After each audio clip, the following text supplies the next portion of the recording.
Hey there everybody, it's Nathan Cool with NathanCoolPhoto.com, and in this video I want to address the issue of getting tack sharp photos, especially when it comes to shooting real estate photography.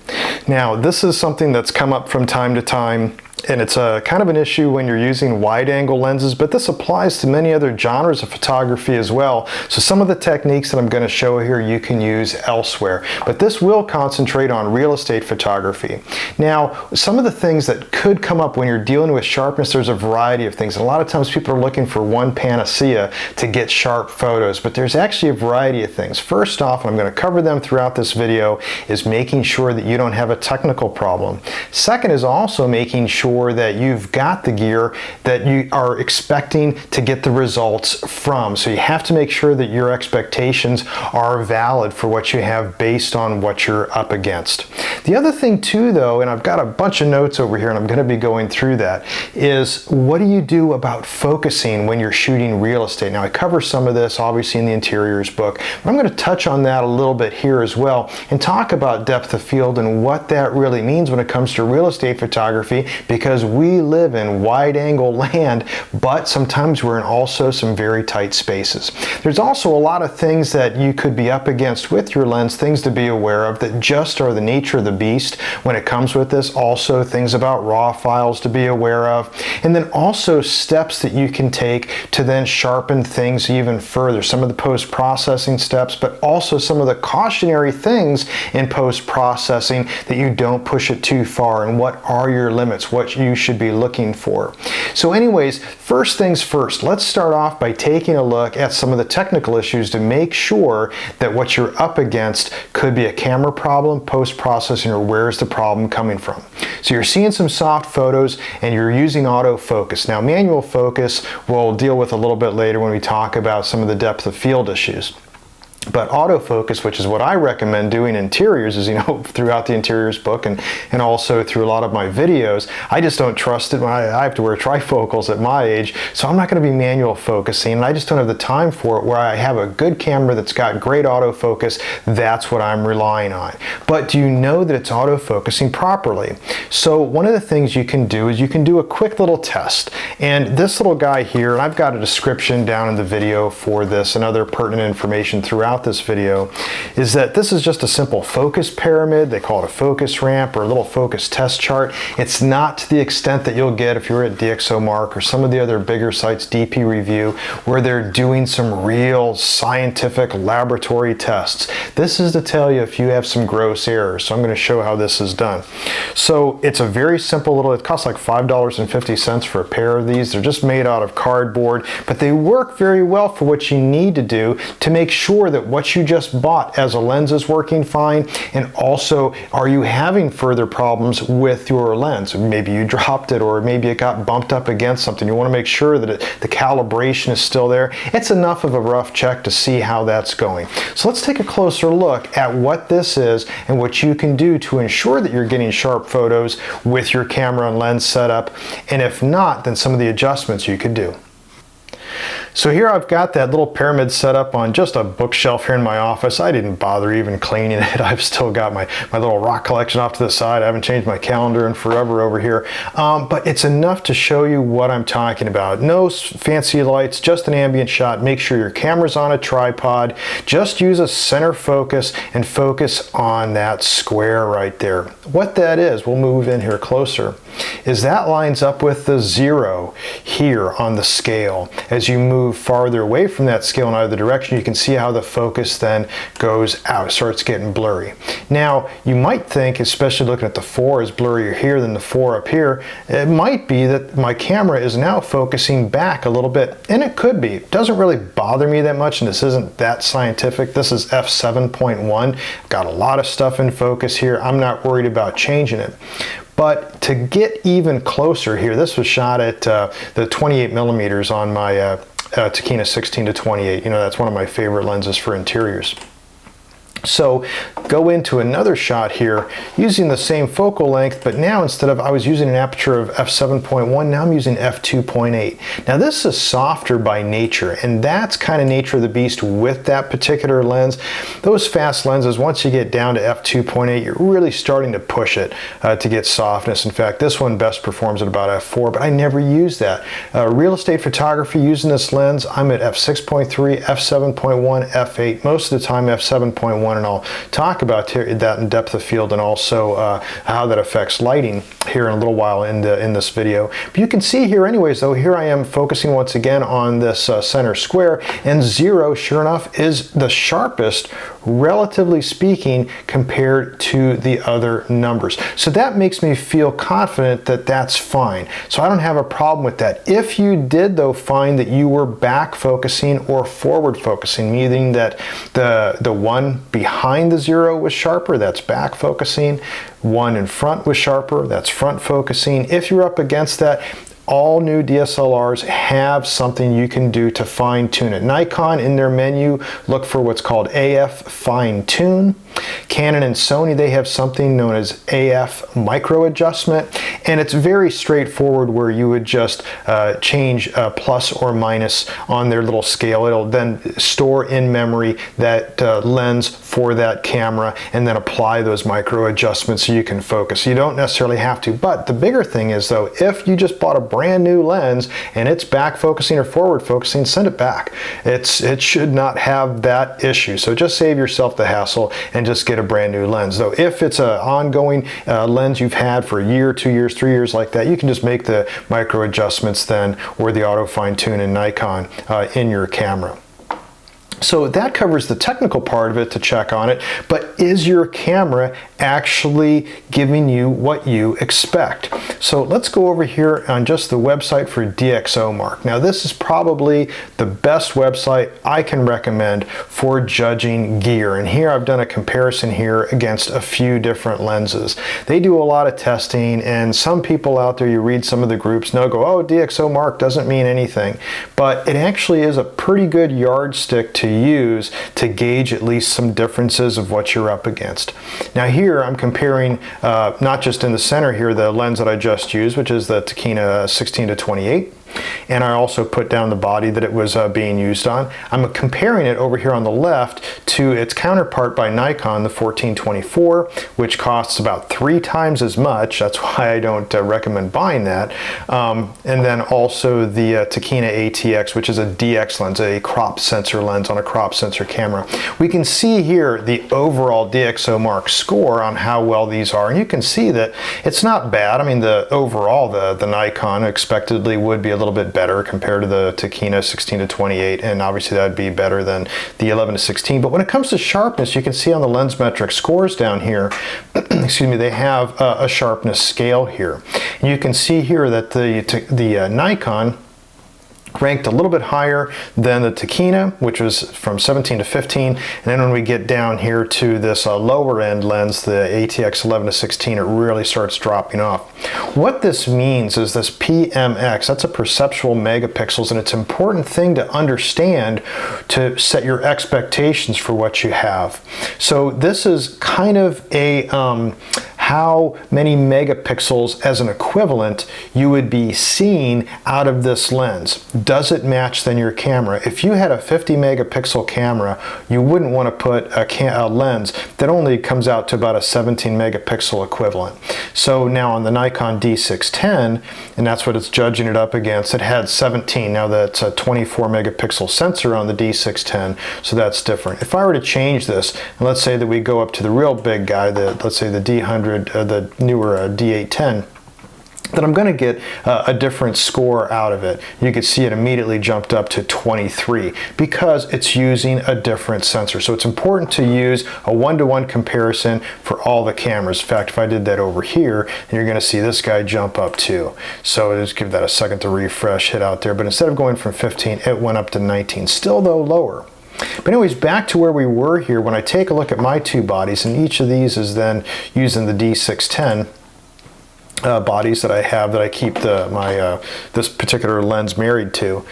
there's really not that much difference, but it is about the same. So for a 24 megapixel sensor, I really don't have much of a problem using a 15 or 17 megapixel equivalent lens. Now that's DxoMark on that. It's taken across all the range of what they're doing. They show what it's best at, and you can see here it's actually at f4, f20. So it's averaging everything, and they don't really give out the formula, but they somewhat arbitrarily talk about it. So that can give you at least some idea. Using these by comparison, you can see then that if you were to try to be shooting, let's say using this other one over here, the 1116, it's got very poor quality. So you're not going to have, if you bought a setup like with the D500 with the 1116, then you can't have the same expectations for sharpness that you would if you were using a full frame camera and then you were using one of these lenses. So once again, this is relativity to understand a little bit better what that means when you're taking a look at sharpness and trying to compare and see if your equipment does match up. So the next step, after ensuring that your camera is performing as you expect with your lens that you've bought, that there's no technical problems that you're up against, once again, that wasn't really a very scientific test using our standard little focus pyramid, but it's enough to be able to tell if you're grossly off. So after you've done that, you've checked that your camera and lens combination meets the expectations that you're thinking, then the next step is to make sure that you're focusing properly.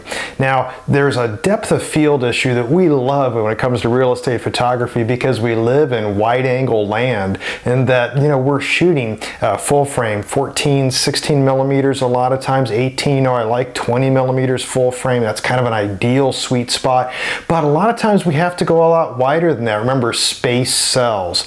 So what does it mean when we're talking about the depth of field and how that then relates to where we want to focus on? I'm going to show a few different examples with this. I've got some more detail obviously in the interiors book that talks about composition and such, but let's talk a little bit about some of those focal points and some of the depth of field next.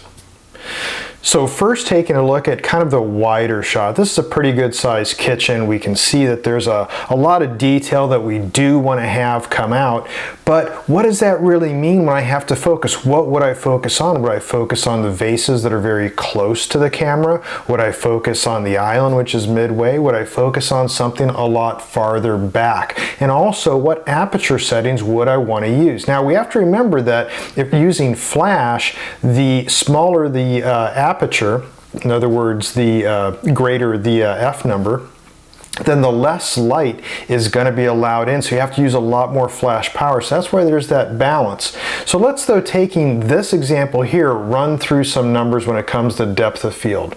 If we were shooting this at about 16 millimeters, which this was between 16 and 18, if we were shooting this at 16 millimeters, if I were to focus at 10 feet away, the amount of near focus, it would start becoming in focus at 2.8 feet. The far distance is infinity. If I focus at 15 feet, then everything at about 3.1 feet starts coming into focus, and the far distance is infinity. And same with 20 feet, it really doesn't even matter. It's about 3.3 feet, and the far distance is infinity. So in this case, if I were to focus on something just far away, in fact, at least 10 feet away, then everything is basically going to be in focus up to about 3 feet away from the camera, and that would be just about where that bottom chair is, or the bottom of the wooden part of that island extension. Now that's at f7.1. Let's go to f8 and see how that compares also. So if I were to be at 10 feet, it's barely any difference. 2.6 feet for the near, 15 feet focal distance, that's 2.9. It's only 0.2 difference feet, just inches is all we're talking about. Same with even 20 feet.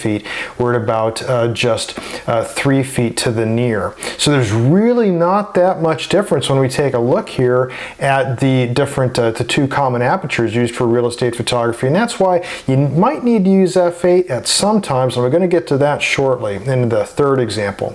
The second example, though, is something that's very similar to this. If I turned now to the right and I shoot the aisleway shot like I talk about in shot lists, as I do in that common kitchen sequence, what would I want to focus focus on here? Because am I really focusing on those blue custom cabinets off to the left? Am I focusing on the dishwasher and the cabinets off to the right? One of the big selling features in this kitchen would be, for this particular shot, would be probably the faucet. So that's something I would focus on there to make sure that I'm sharp.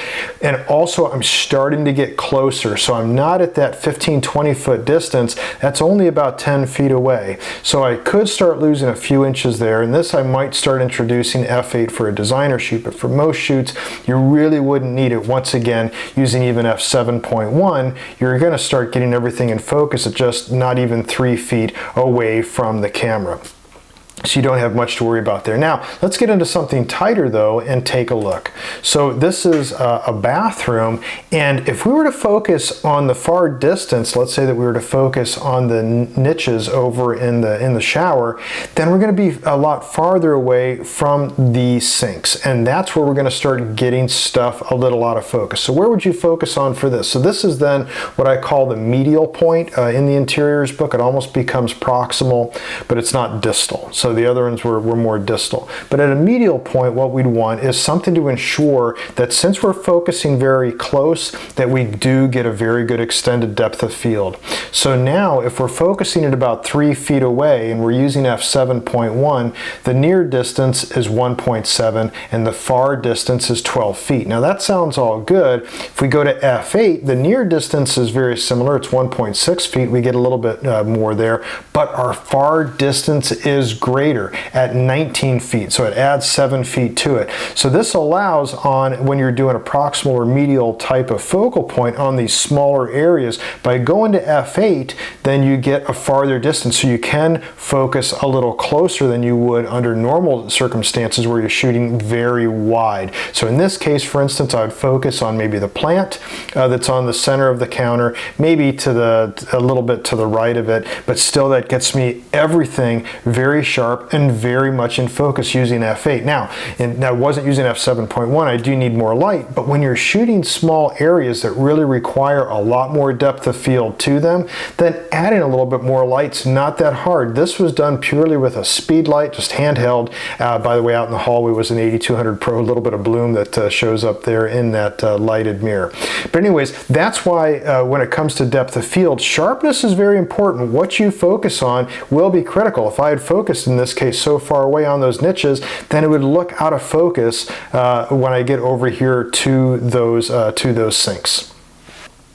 So there's other things to consider as well, and then I'm going to show some post-processing things. But just a few quick notes. Besides the focal points and where you should be focusing compared to the distal, medial, and the proximal, and I show that once again in the interiors book, is that you have to consider that almost all wide-angle lenses will be soft. Now, the center of them, like I was showing when we were using our little pyramid over here, that's why I use the center focus to see if we have a gross error.